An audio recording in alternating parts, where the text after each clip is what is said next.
And Arkham Knight ultimately proves just how useless DLC is, especially when it comes to pre-orders. And, well, just in general supposed exclusive bullshit for, like, exclusive shit for stores.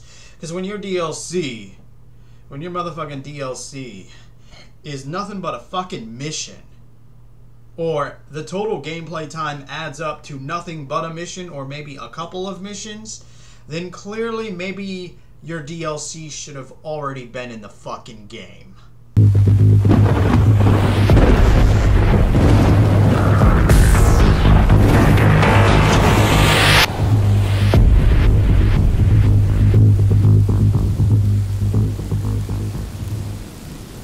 So the Harley Quinn DLC, ladies and gentlemen, comes in at roughly 30 fucking minutes of gameplay. That's literally like a fucking mission. And then, of course, the Red Hood DLC is far fucking less. That's roughly approximately like 10 minutes of fucking gameplay. That's like not even a fucking mission, alright? That's like a mini mission. Like fucking one of those things you would find in like an RPG town where like you go to somebody in the town and they're like, deliver this message to this person. And that person is just somewhere else in that town, not that far away. Takes you literally less than 10 minutes to actually locate them. That's the kind of ridiculous shit we're dealing with here. Hell, even just one of those kind of missions where you have to deliver the message to another fucking town, and it literally would take you approximately 10 minutes if you ran your happy ass all the way there instead of using fast travel. That is sad. That is pathetic. But no, let's actually take shit out of the game. Don't sit here and tell me that they did not take this out of the game. This is nothing but a fucking mission. Announced before the game was even out on store shelves. Nothing but an incentive to get you to pre-order the game at a specific motherfucking store. Or stores. Or just pre-ordering the game in general. It's total bullshit. And then, of course, there is the Batman Arkham Knight Batgirl, A Matter of Family.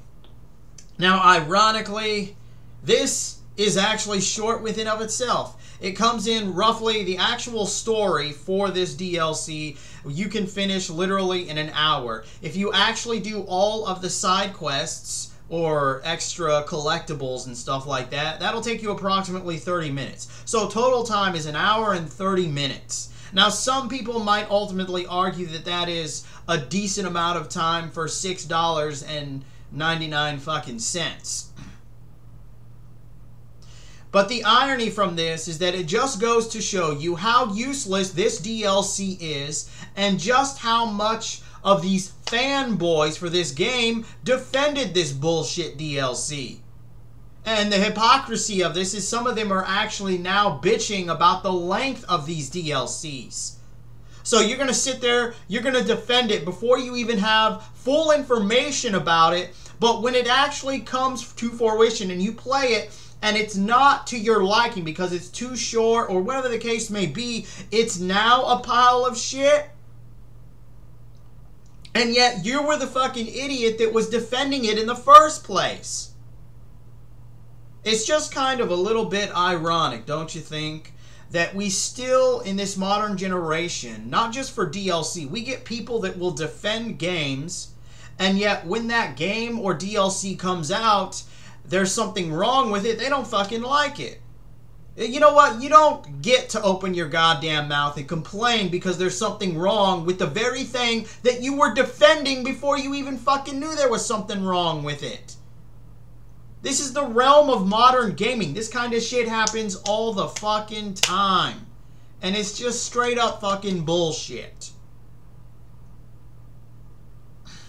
The hypocrisy of these people knows no bounds. And you know what? Batman Arkham Knight's DLC, all of its DLC, not just this fucking loaded bullshit little mini missions, but their fucking 52 alternate costumes, their fucking Batmobile skins. Who fucking cares?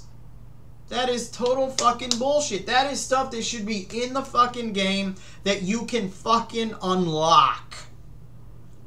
And as opposed to the Harley Quinn, the Red Hood, and Batgirl, those literally should have not even been announced, not even fucking released, and then after the game had been out for 6 months or a year, announced, hey, we're doing 3 expansion packs. Yes, I said 3 expansion packs. The equivalent to The Lost and the Damned and The Ballad of Gay Tony for Grand Theft Auto 4, which not only came with their own stories, they also came with their own little side quests and missions. That's what this could have been, but no, instead, they just want to do a quick cash grab instead of an awesome full expansion pack, 3 of them, that could have been very unique. In fact, when you actually go and read some of the reviews for this, a lot of people are not only complaining how short it is that there's no characterization for any of the fucking characters because of how short the fucking DLC is in the first place. This kind of shit needs to stop. Y'all need to stop supporting this loaded bullshit. Because you know what? If you continue to go down the path that you're on, defending DLC before you have even fucking played it, before you've even fucking seen it, don't sit here and tell me you've read a fucking description from the fucking developers within of itself. Because how many times have we been given a paragraph of what the fucking DLC is, and yet it doesn't hold up to the very expectation that of? This is no different than watching a game trailer and expecting what you see, and then the final game comes out and it's not what was presented to you. When are you gonna motherfucking learn this shit? Stop defending DLC before you've even had a chance to fucking play it. Because the irony from this is then you end up with this very scenario with Batman Arkham Knight. Short, useless bullshit that you were defending but are now bitching about. Yeah, that's right. You're not voicing your thoughts and concerns. You're bitching. Because you are bitching when you were defending it earlier. And the solution is simple. Stop fucking defending this shit. Because at the end of the day, you just continue to show and prove your own hypocrisy within the realm of gaming. And remember, gamers, if you're not voicing your thoughts and concerns about the hypocrisy of these so-called gamers that are going to sit there and defend DLC but then bitch up and complain about it when something isn't up to par on their level, you just might be a part of the motherfucking problem.